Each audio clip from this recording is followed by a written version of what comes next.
Saya udah bilang ya sama gini, terima kasih ya, ini menarik banget ya. Iya, habis berapa duitnya dari mana kata itu, Mbak? Oke. Kalau aku boleh jujur ya, jadi mungkin anggaran yang terminimalis untuk sebuah ajang kontestasi levelnya gubernur itu, mungkin ya paslon nomor 1 itu saya sama Mas Lukman. Oke, berapa boleh sebut nggak angkanya? Kalau official ya yang dirilis Kira-kira, oleh ya, oke. panitia, jadi oleh tim pemenangan itu sekitar 1,8 miliar atau apa begitu. 1,8 miliar untuk Jawa Timur, itu kecil banget. Karena apa? Kita memang benar-benar zero melakukan money politik. Dan kita tidak melakukan kerja-kerja kecuali kerja-kerja politik yang wajar. Sebentar, Mbak. Ya. 1,8 miliar untuk bayar saksi aja kayaknya nggak cukup se-Jawa Timur, ya nggak sih? Ini saya mau bilang, itu kan kami ini sebagai calon yang kayak gitu. Jadi kami calon itu punya rekening ya atas nama kandidat. Sorry, berapa TPS di sana? Jawa Timur? Sana ada TPS-nya sekitar 8.400-an ya. Oke. Tetapi yang saya mau katakan bahwa ternyata ada juga model-model gotong royong dalam kerja-kerja politik pemenangan seperti yang terjadi di Jawa Timur. Jadi kenapa kemudian saya dari tadi itu sebenarnya udah gemes pengen ngasih respon kepada Mas Ghazali juga ya.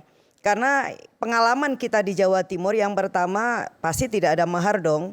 Karena justru kita sedang mengusung marwahnya partai politik. Justru ini kita dianggap sebagai kerja pengabdian. Jadi kita ini dianggap melakukan tugas ya sebagai kader yang dipercaya oleh partai politik untuk maju di dalam satu kontestasi, dan tentu partai sudah membuat ukuran-ukuran kenapa kemudian saya misalnya dan Mas Lukman yang kemudian dipercaya kemudian maju.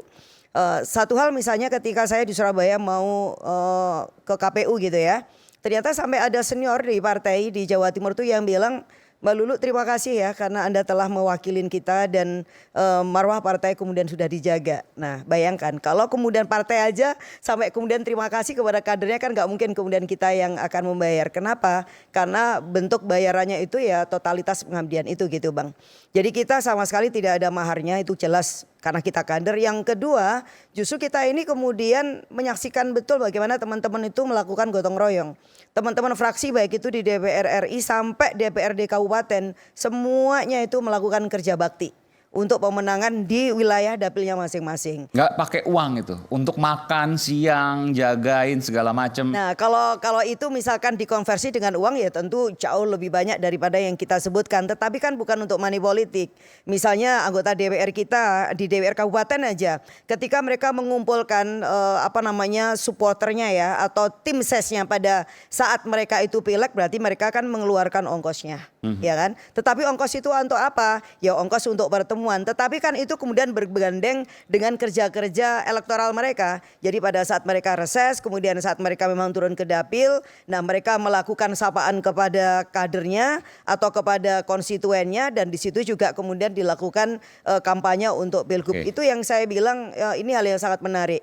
Nah ini artinya apa? Bahwa selama kemudian kerja-kerja politik itu benar-benar dilakukan oleh partai politik dan calonnya adalah calon yang memang tumbuh besar itu bersama dengan partai yang mengusung, maka ini pasti akan meminimalisir biaya-biaya politik seperti yang tadi mungkin disampaikan oleh Mas Ghazali.